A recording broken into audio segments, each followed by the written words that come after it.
ये व्रत है। ये तो खाने का व्रत है तुम्हारा। व्रत का मतलब तो तुम जानते ही नहीं हो। उपासना का मतलब तो, उपवास का तो तुमको मतलब ही नहीं पता है। हाँ? कुछ लोग कहते हैं यम का पालन करो, कुछ कहते हैं नियम का पालन करो। ओ धाओ, ध्यान दीजिए, ये सारे मार्ग जो उस समय भी चल रहे थे, ये सब गलत हैं। और ध्यान दीजिए, आप लोग इन्हीं में से कुछ न कुछ करते हैं और समझते हैं कि हम भगवान की भक्ति कर रहे हैं। अरे ये भक्ति नहीं है। फिर तुलसीदास जी ने रामचरितमानस में कहा कि नेम, धर्म, आचार, तप, योग, यज्ञ, जप, दान। उत्तरकांड में मानस रोगों का वर्णन है। तो मानस रोगों का वर्णन करने के बाद में तुलसीदास जी ने कहा कि ये जो मानस रोग हैं, ये किससे नहीं जाएंगे? नियम, धर्म, आचार, तप, योग, यज्ञ, जप, दान, ये भेषजन पुण्य कोटिन करिय, रुज न जाहि हरियान। लेकिन इन सब से मानस रोग नहीं जाएंगे। यही तो आप लोग करते हैं और धर्मात्मा कहलाते हैं। हम धर्मात्मा हैं। तो उद्धव ने कहा महाराज, इनसे आप नहीं मिलते हैं तो किससे मिलते हैं? अब किससे मिलते हैं वो भागवत में कह रहे हैं, भक्त्या हमें कया ग्राह्य, एकया भक्त्या, केवल मैं भक्ति से ही मिलता हूं। भक्ति से, ये भागवत में कहा जा रहा है। और वैसे यदि वर्णन करने लगे तो भगवान कपिल का उपदेश, प्रहलाद का उपदेश, 9 योगीश्वरों का उपदेश, सब में भरा पड़ा है भक्ति भक्ति भक्ति। गीता, अरे गीता में भगवान कहते हैं, अनन्य चेता सततम यो माम स्मरति नित्यशः तस्याहम सुलभ पार्थ। जो मेरी भक्ति करता है उसके लिए मैं सुलभ हूं। भक्त्या त्वनन्यया शक्य अहमेवं विधोर्जुन ज्ञातुम द्रष्टुंच तत्वेन प्रवेष्टुंच परंतप। चाहे भगवान को जानना हो, चाहे देखना हो, चाहे प्रविष्ट होना हो, वो केवल अनन्य भक्ति से ही होगा। भक्त्या माम अभिजानाति यावान यश्चास्मि तत्वतः। फिर गीता में कहते हैं, और मोटी अकल से समझिए। देखिए गीता का एंड हुआ, जो जो अर्जुन ने पूछा भगवान श्री कृष्ण ने उत्तर दे दिया। हाँ, और उसके बाद भगवान श्री कृष्ण चुप हो गए। अर्जुन, मैंने तुमको गुप्त और गुप्त से अधिक गुप्त गुह्य गुह्यतर ज्ञान दे दिया। अब तू जो चाहे कर। चुप भगवान श्री कृष्ण और अर्जुन भी चुप, दोनों चुप हो गए, क्योंकि अर्जुन का अब कोई प्रश्न नहीं रहा। और जब प्रश्न नहीं तो भगवान श्री कृष्ण उत्तर क्या दे? उन्होंने कह दिया, मैंने तुमको सब कुछ बता दिया, गुप्त से भी अधिक गुप्त ज्ञान, अब तुमको जो ठीक लगे करो। लेकिन अर्जुन का मुखमंडल खिला नहीं। तो भगवान श्री कृष्ण अंत में अपनी तरफ से बोले, ध्यान दीजिए, अभी तक तो अर्जुन के प्रश्नों का उत्तर दे रहे थे और 18वें अध्याय के एंड में भगवान श्री कृष्ण अपनी तरफ से स्वयं बोले, अर्जुन सुन, सर्व गुह्यतमं भूयः शृणु मे परमं वचः, इष्टोसि मे दृढ़मिति ततो वक्ष्यामि ते हितम्। सर्व गुह्यतमं, सबसे गुप्त बात सुन।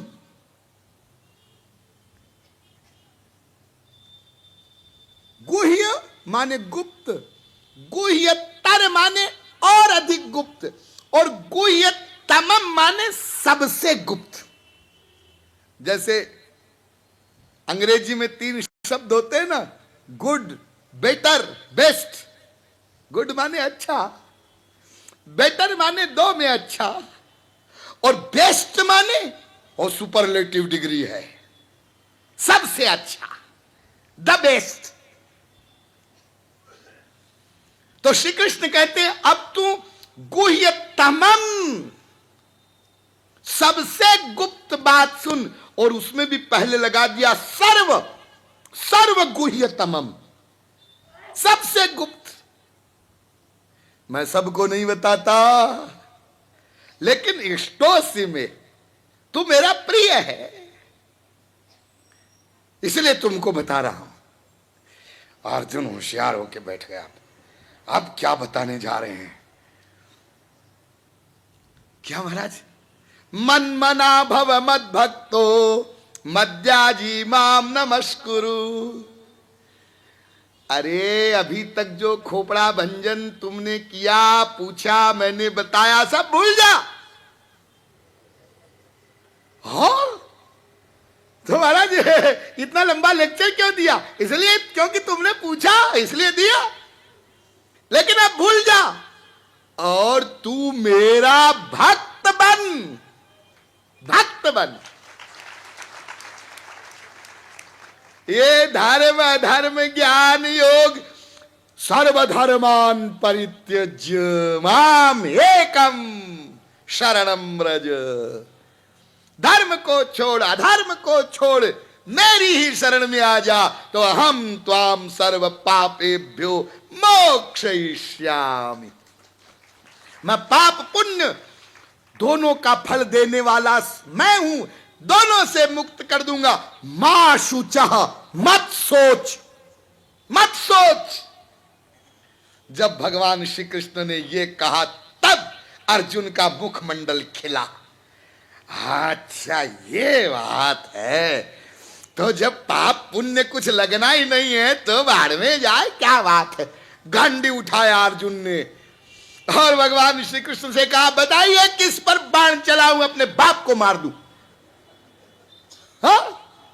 जब आप कह रहे हैं तो करिष्ये वचनम तव, आपकी आज्ञा पालन करने के लिए मैं तैयार हूं। तो गीता का एंड ये भक्ति पर है।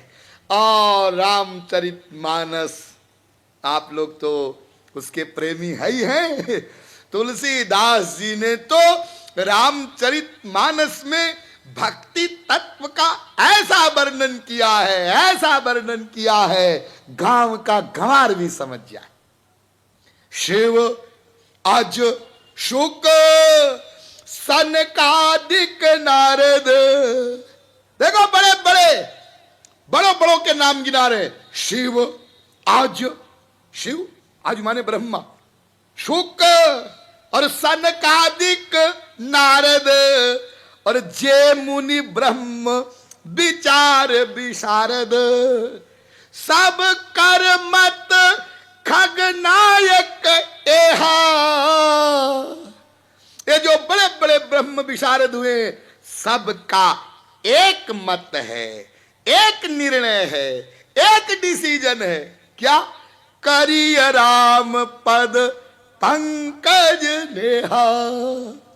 भगवान के चरणों में प्रेम करो, प्रेम करो।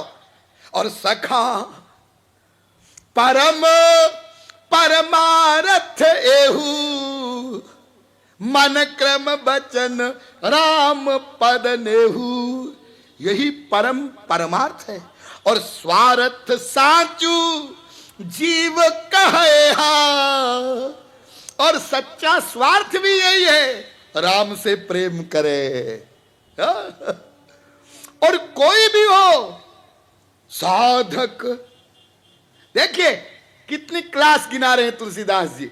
साधक सिद्ध विमुक्त उदासी, कवि कोविद कृतज्ञ सन्यासी।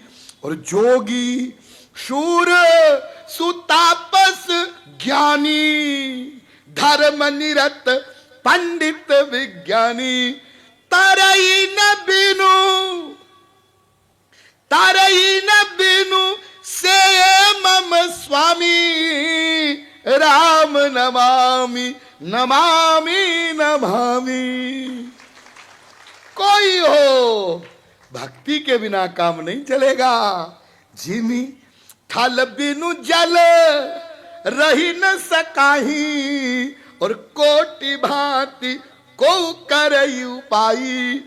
तथा मोक्ष सुख सुनु खगराई। रही न जाई हरि भगति बिहाई। और सुनो, 4 युग होते हैं, सतयुग, त्रेता, द्वापर, कलयुग। हाँ, इन 4 युगों में साधना का क्या स्वरूप होता है और मनुष्यों का कल्याण कैसे होता है।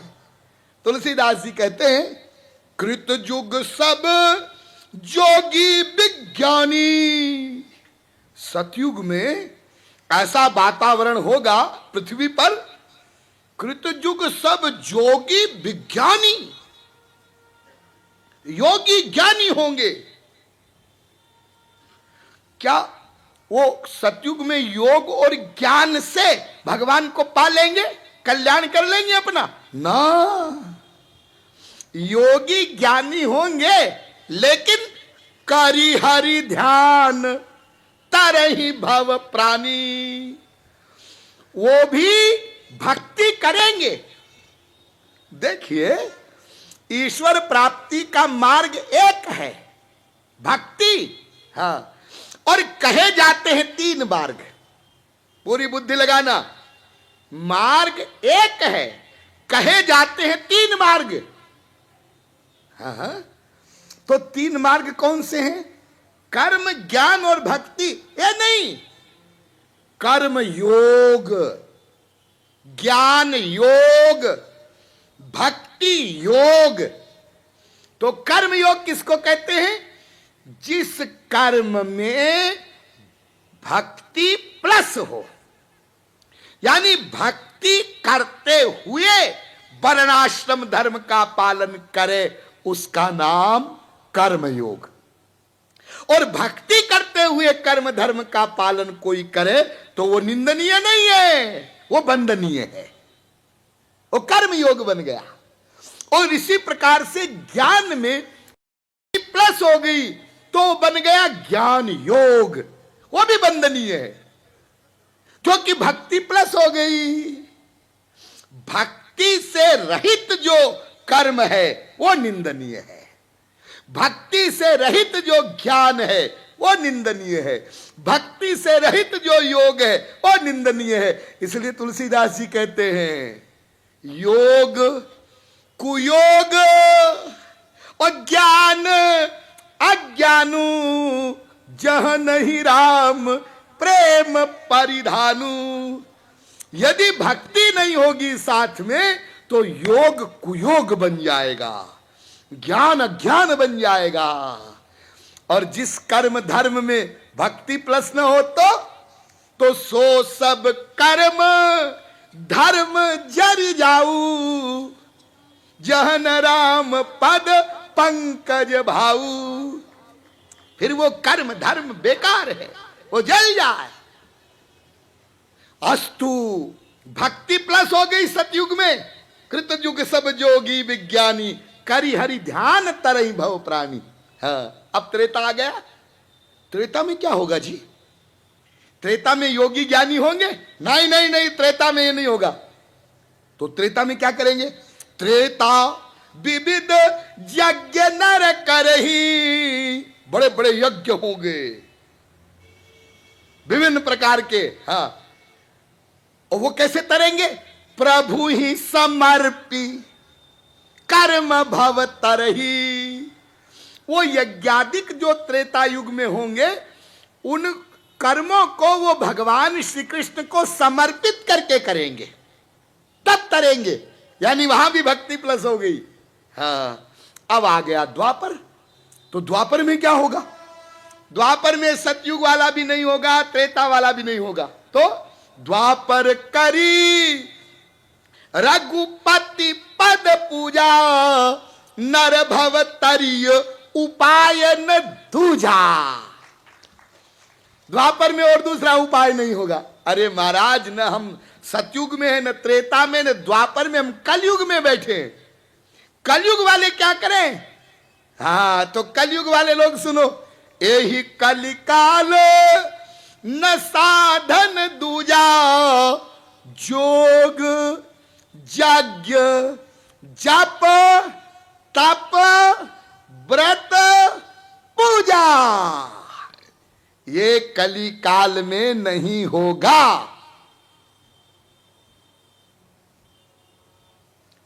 कली नहीं धर्म न भक्ति विवेकु, ये नहीं होगा। तो फिर क्या करें? राम ही सुमिरिय और गाइय राम ही, और संतत सुनिय राम गुण ग्राम ही। अरे भोले भाले मनुष्यों, तुम केवल 3 काम करो। भगवान का स्मरण करो, राम ही सुमिरिय और गाइय कीर्तन करो, और सुनो, यानी श्रवणम कीर्तनम स्मरणम। बस केवल 3 प्रकार की भक्ति तुम कर सकते हो, और सब छोड़ दो। एही कलिकाल न साधन दूजा, ये याद रखना। हाँ? कलियुग केवल हरि गुण गाहा, गावत नर पावत भवथा। भरा पड़ा है। फिर तुलसीदास जी कहते हैं, बारी मथे बरु होई घृत, और सिकताते बरु तेल, बिनु हरि भजनन भव तरिय, यह सिद्धांत अपेल। कोई पानी को मत करके उसमें से मक्खन निकाल ले। पानी में से मक्खन कैसे निकल जाए? मान लो यह संभव हो जाए। और सिकताते बरु तेल, हमारे उद्योगपति लोग बाड़मेर में जाकर के ऑयल मिल लगावें, और वहां की जो बालू है ना, हाँ, उसमें से तेल निकालें। और अभी तेल मिल रहा है तुमको 80-90 रुपए किलो, क्या भाव है?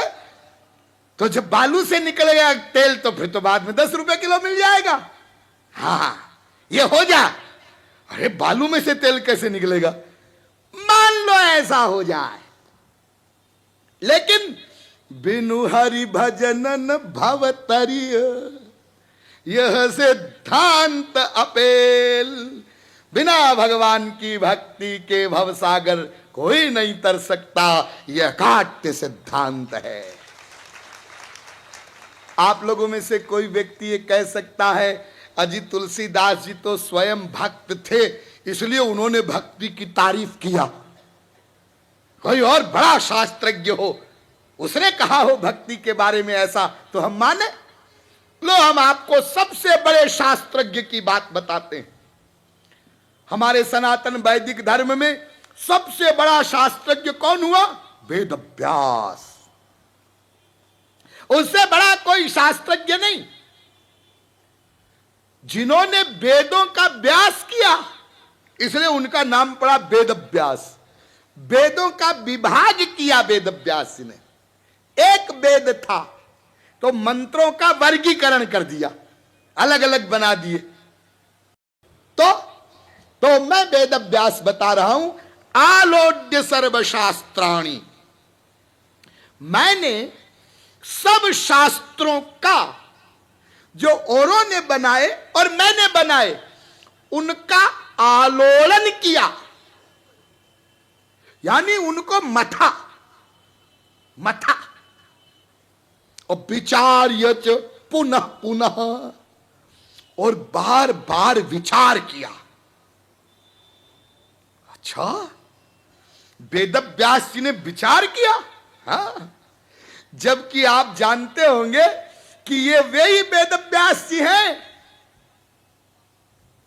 जब पुराणों की रचना करने लगे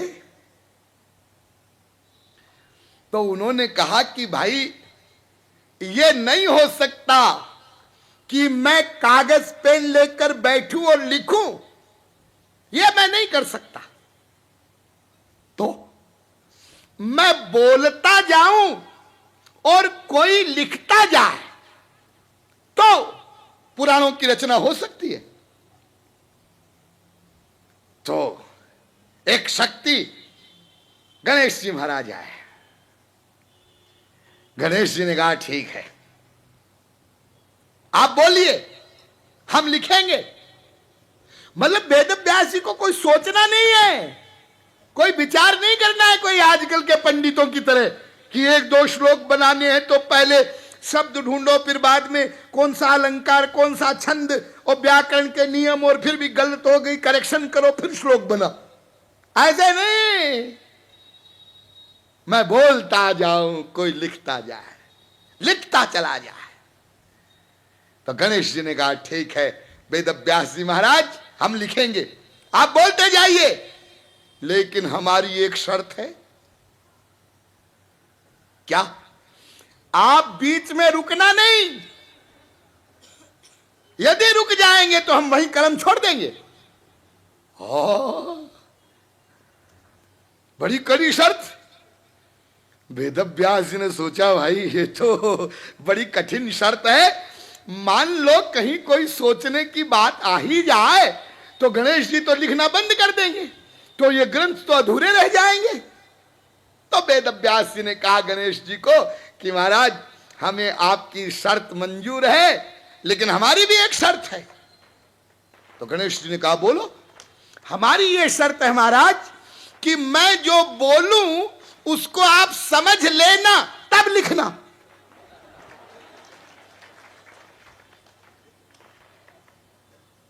हाँ गणेश जी महाराज वो तो बुद्धि के दाता, उनको क्या सोचना है।